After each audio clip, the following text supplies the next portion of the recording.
let's rewind 5 or 6 years. Kate and Rose were said to have been best friends. Their husbands, William and David, the Marquess of Cholmondeley, were also very close. The couple lives just 3 miles from the Wales' summer home, Anmer Hall. Rose Hanbury is pregnant with Prince William's child, and he is kicking Kate out and taking the kids. What is happening and what is going on? Okay guys, I also got this blind item about Rose Hanbury's husband, who's literally 63 years old. What?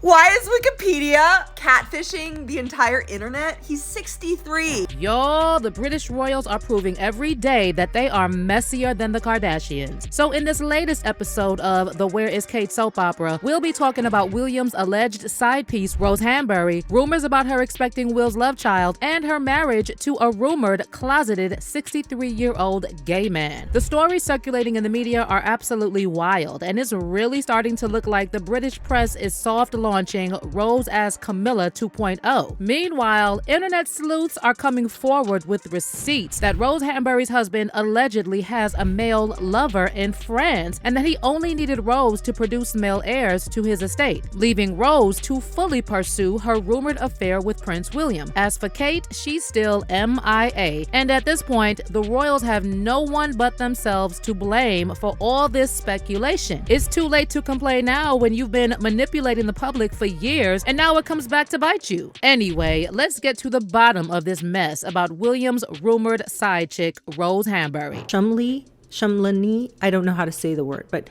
she's a Marchioness, she's a socialite, she's an aristocrat.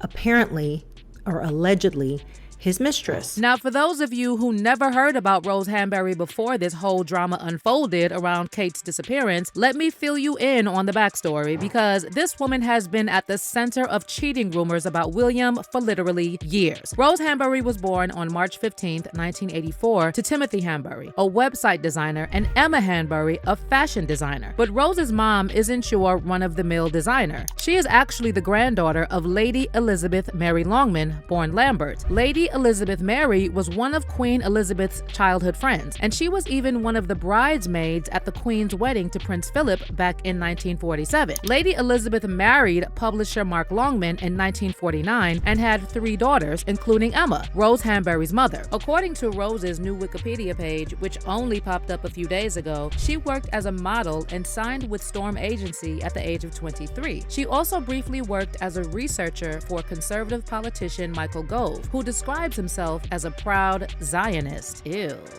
But here's where it gets even messier. See, Rose was apparently BFFs with Kate Middleton for years, and she even attended Kate and William's wedding in 2011. Rose also regularly attended all major royal events, such as Queen Elizabeth II's funeral and King Charles III's coronation. Now, according to The Sun, Rose also developed a reputation as this wild party girl, and she used to organize these exotic and eccentric parties at her childhood home, Wembury House. She was also famously spotted with her sister Marina partying and posing in a bikini with former British Prime Minister Tony Blair. Rose Hanbury and her older sister Marina got their first taste of public recognition in 2005 when they were pictured together with then British Prime Minister Tony Blair. The 3 were on vacation in Italy, with the sisters wearing pink bikinis next to the smiling former PM. In socialite Violet Naylor Leyland's book, Rare Birds, True Style, Rose described some of these wild parties and revealed that her parents allowed her to transform their home into a rave nightclub. She said, "Mom turned the basement into a nightclub for us, painting the whole place herself and hanging Moroccan lanterns and Suzannes from the walls. It felt a bit like an opium den." Now, as for Kate, she grew up in a more stable environment and was more focused on her studies than partying. But the 2 women struck an unlikely friendship after Kate started dating William, and William introduced Kate to his inner circle of friends, with Rose being one of them. But Rose and Kate's friendship reportedly came to an end in 2019 when multiple outlets reported that William cheated on Kate with Rose, while Kate was pregnant with their 3rd child, Prince Louis. In April 2019, In Touch magazine published a report titled "Princess's Worst Nightmare. Prince William Cheats on Kate with her friend. According to this report, William and Rose had an affair while Kate was pregnant with Prince Louis, which would have been between late 2017 and early 2018. One insider told In Touch that as soon as Kate heard that people in her posh circles were whispering about William stepping out on her, she immediately cut ties with Rose. It's not surprising the rumors about William and Rose finally leaked to the public. Something as big as this can't be kept a secret forever, the insider said, adding that the whole situation was Kate's worst nightmare. The source shared that Kate felt humiliated, and she was told William has carried a torch for Rose for years. He's raised eyebrows with his comments about her grace and beauty, and even confided to his pals that she was the one who got away. Kate reportedly confronted Will about the rumors, but he just laughed it off and claimed there was nothing to it. Kate is suspicious when she thinks about him flirting with Rose, one insider shared, explaining that Kate, as a commoner, felt threatened because of Rose's aristocratic background. Oh, and In Touch sources also said at the time that no one would be surprised if Kate got pregnant again to save her marriage. But there's no proof that Kate is expecting a fourth child. Instead, rumors are going around that she caught William sneaking around with Rose again, and some insiders are even speculating that Rose is the one who got pregnant with Will. But that's not all, y'all. The grapevine is also buzzing with rumors that Rose's husband, David Chumley, is batting for the other team, if you catch my drift. Rose and David announced their engagement suddenly in 2009, and no one even knew they were dating. And according to one insider, the news about the engagement came as a surprise to David's pals, who believed David was not the marrying kind. Now, when these posh people say not the marrying kind, that's usually code for something else. One of David's close friends also said that most of David's family had given up on his getting married and starting a family, but he apparently wanted an heir. Now, rumor has it that David has a boyfriend in France, with some internet detectives claiming David has been in a long-term romantic relationship with controversial French novelist and photographer François-Marie Bonnier. François is best known for a scandal involving L'Oreal heiress Liliane Bettencourt. He was found guilty of money laundering and swindling Liliane out of millions of euros. The French court sentenced him to 3 years in prison in 2015, but he was later acquitted. Anyway, Rose's husband David and François are rumored to have been lovers for decades after meeting in the early 1980s. And allegedly, the only reason David married Rose is because he wanted a male heir. David holds the title as the 7th Marquess of Cholmondeley, and he's a descendant of Sir Robert Walpole, the first Prime Minister of Great Britain. By the way, David is 23 years older than Rose, and despite David now being at the ripe age of 64, for some reason, his Wikipedia is still using this photo from his younger days. What's also interesting is that less than a year after David and Rose had a rushed wedding in 2009, Kate and William announced their engagement. Oh, and there's also no evidence online of David ever having a public relationship with a woman before he married Rose. So now rumors are swirling around that Rose got hitched in a rush to this old gay aristocrat to hush up the talk about her supposedly long-running fling with William. Word on the street is that Rose and David struck up some sort of arrangement where Rose would pop out a male heir for David, and in return, she gets to carry on seeing other men, just like her husband. Sounds crazy, right? Well, not as much if you know your British history. I mean, this is actually pretty on brand with the British royals. Of course, it's all pure speculation at this point, but you can't blame people for speculating. The royal family keeps pulling these pathetic PR moves with the AI photo and fake statements instead of just telling the British people, the people whose taxes finance their lavish lifestyles, what's really going on. One user on X said, "Kate is a working royal. That means taxpayers like me and you deserve to know what's going on with her. If she only had a man who truly supported her like Harry is with Meghan. Shame William isn't good at that stuff. We literally pay for these people and their lifestyle." And another person added, "So the biggest scroungers of taxpayers' money have all taken leave. Charles, Camilla, William and Kate, the crap for or AWOL. They should be working. Remember the heat the haters gave Meghan all this time for wanting privacy? Well, keep up that enthusiasm to abolish the monarchy." But what's your take on the latest royal gossip, y'all? Do you think there's any truth to those rumors about William being a cheater like his dad and stepping out on Kate with Rose? Drop your comments below and don't miss out on this next story.